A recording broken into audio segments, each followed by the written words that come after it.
Hello guys, welcome back to another lovely trading video. In this one we're going to be doing some in-depth stock analysis on CYRN, which is today's leading gapper, closing around 120% in the profits, and it did gap all the way from around $2 to just below $7. So a big move on the day. So now we're just going to go through the levels where we could see it moving on Friday and going into the new week. Firstly, we always start off on a clean daily chart to see gap fills.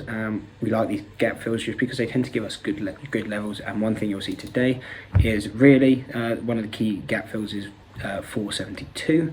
We'll see how that reacted to daily level. We have another gap at now 993. Really, those seem to be the only two gaps we have. So for today, this one's already been filled, so it won't be something we'll be looking at in the future, but if prices do continue up, then 993, and we can make sure that's the exact level. But this is a gap fill we'll be looking at if prices do continue up. So 995, sorry. So yeah, if prices do continue up, that's going to be a gap fill that we look up to the upside. Quickly switching onto a 1 day, 1 minute chart, you'll see this level didn't have actually too much impact when it originally hit it. Came back, did kind of use it as a support for the rest of the day, and we did see that prices did close near enough on the level, and that's why we like these gap fills, because they tend to be strong levels of support and resistance. But now we'll go over to the standard deviation chart, so we can start seeing these stronger levels and where we expect prices to kind of reverse. And we can see, looking at this, we wouldn't be surprised if this stock continues to run tomorrow. And our first target would be around 736 to around 840. And these are levels, again, intraday. We would expect prices to push up to these levels and then most likely sell off. And you can also use these levels in two ways. Firstly, you can use short the initial touch of it, because more likely than not it will sell off. But then you can use it if it breaks above, comes back, retests and holds the level, then you know most likely it will go to that next deviation, and in this case that would be 846. So those will be the key levels that we'll be looking at tomorrow if prices continue up.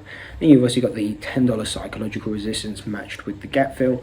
So again, we would expect more likely than not a pullback to happen at this level. And then going to 1074, 1255, 1412, 1650, 1750, and at a extreme push, the $20 and $50 mark.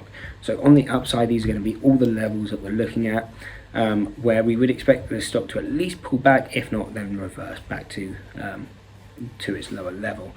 But as we can see, our statistical mean is kind of where we are now. So it's not something we'd be looking to take long now. And when prices do kind of push back down to this 460 level, for example, if you're shorting at 730, we would never be looking to hold past 460, because that is statistical mean. Once prices come into here, again, it's a lot more of a gamble whether they go up or down.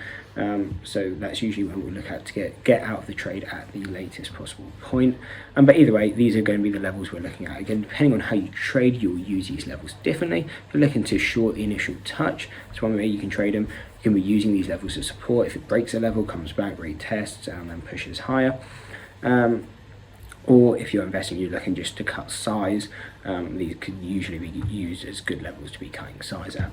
But either way, I hope you enjoyed the breakdown on CYRN. If you did, don't forget to drop a like and subscribe. Hope to see you in the next one, and that's it. Peace. It only takes 4 or 5 seconds, we're about to fold. Yes, sinking or swimming.